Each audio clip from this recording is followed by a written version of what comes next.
शाबास.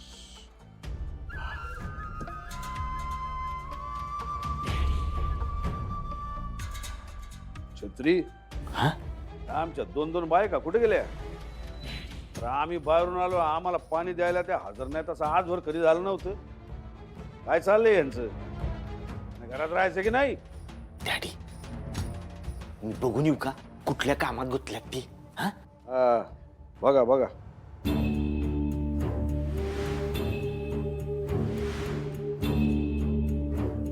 काय झालंय तुमचे? हा? आधी तर सीता गीतावानी जोडी होती तुमची. आता काय करून घेतलंय कौरव पांडवांवानी? हा? हे बाबा छत्री, आपल्या घरावर न कोणतरी लिंबू फिरवलेले दिसते. त्या अक्कांनीच फिरवलं असेल. माझ्या आई बापांनी मला असलं काही शिकवलं नाही बर का. मग भांडाय शिकवलंय का?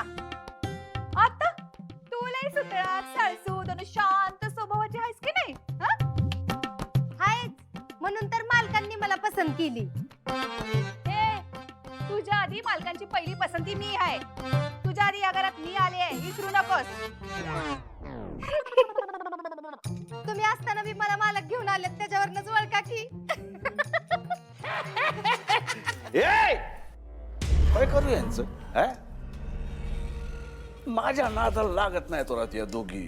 माझ्या नादाला लागल्या असताना ह्यांचा तिथंच टांगा पलटी केला असताना या आपसात भांडतात. काय करू? कोणाची बाजू घेऊन कोणाला गप बसू? डॅडी यालाच म्हणतात दोन बायकांपाशी ती ऐका. शांत राहा, भांडू नका. बाहेरून आलोय आम्ही, काय चहा पाण्याचा बागा? अगो बाई, म्हणजे चहा बी विचारला नाही मी तुम्हाला. मला वाटलं अक्कांनी दिला असेल. वय वय दिला असतं की चहा पाणी. मग परत तूच म्हणली असतीस तुम्हाला लई मालकांच्या पुढे पुढे करायची सवय आहे म्हणून नाही दिलं. घ्या, म्हणजे जी मी बोलत नाही ती बी माझ्याच नाव खपवायला लागल्या त्या. जी मला काय हाडबीड आहे का नाही तुमच्या? बोलायचं म्हणून काय बी बोलत सुटल्या त्या निसत्या. होय ग, मी बोलते आणि तू शांतपणाने ऐकून घेतीस का नाही समोर उभं राहून? घेतेच आहे. तू पण वरती चार गोष्टी. नको नको नको, चहा नको, पाणी नको, काय बी नको. आम्ही बाहेरून आलोय, आम्हाला जरा शांत बसू द्या. आणि तुम्ही बी भांडून भांडून लय दमलात. नाही तुम्हाला वाटत नाहीये पण दमलात तुम्ही. तर तुम्ही बी जरा आराम करा. आणि हो, वेगवेगळ्या खोल्यांमध्ये बसा, नाही तर परत सुरू होईल तुमचं महाभारत. हा, जा जा. अरे बापरे, अरे बापरे. आत्या, काय झालंय तुम्हाला? तुम्ही अशा का भांडताय? आजवर एकमेकींच्या कायम पाठीशी राहिलात तुम्ही. मग आता काय झालंय? झालंय काहीतरी. मला नाही बघवते, मला त्रास होतोय याचा.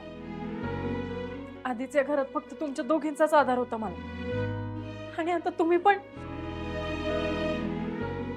तेजू, अगं ये, हशी रडू नको ग.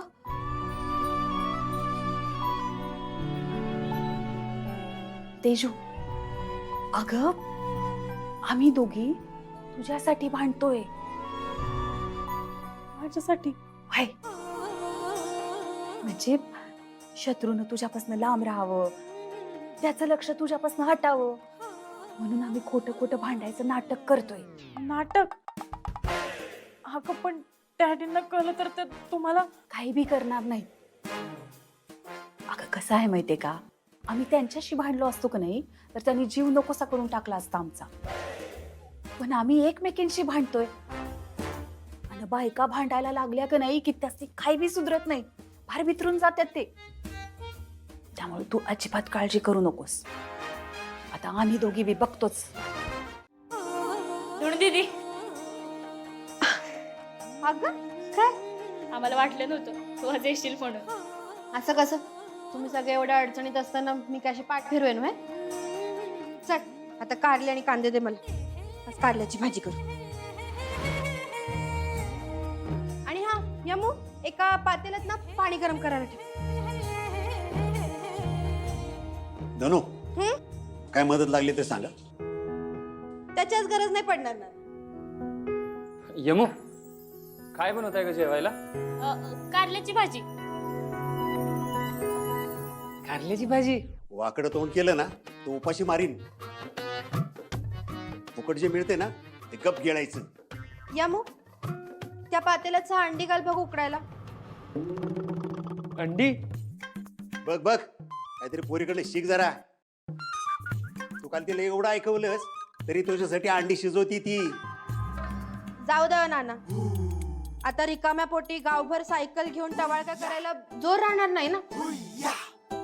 मांडी तर हवीतच एनर्जीसाठी. काय ग यमू?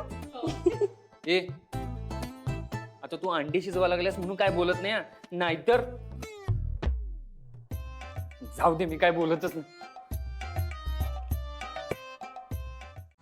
अरे दादा दादा दादा अरे दादा भाग्याबद्दल समजलं मला. शाळेत नाव कमवले म्हणे तिनं. वय देवीची कृपा म्हणायची. अरे दादा तुझ्या सगळ्याच बहिणी देवीसारख्या आहेत बघ. पण भाग्य कुठे आहे ती दिसेना. हे काय आता सोडून आलो तिला. पुण्याला गेली, राज्यस्तरीय स्पर्धेत भाग घ्यायला. अहो वहिनी राज्यस्तरीय काय घेऊन बसलाय. दादाचे संस्कार एवढे आहेत ना, ती भारतात काय जगात नाव कमवून येत. भाग्या नाही नाव कमवून येते का नाही बघाच तुम्ही. हे सगळं ना तुझाचं पायगुण आहे बघ. ती आल्याने आमच्या घराचं नशीबच उजळले. असं काही नाहीये. त्यामागे तुझं प्रेम, तुझी काळजी, तू त्यांच्यासाठी पाहिलेलं स्वप्न हे सगळं आहे रे. चला मी तुम्हाला लय काम आहे.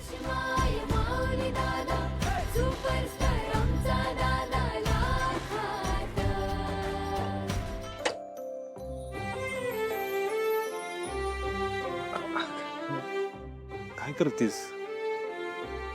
असा लाजतो जसं पहिल्यांदा माझा स्पर्श झाला.